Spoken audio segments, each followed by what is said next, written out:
وجاوزنا ببني إسرائيل البحر فأتبعهم فرعون وجنوده بغيا وعدوا حتى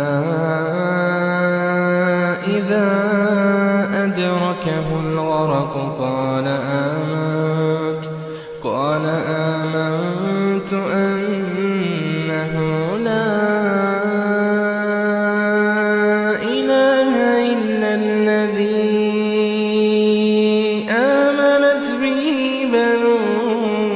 إسرائيل وأنا من المسلمين.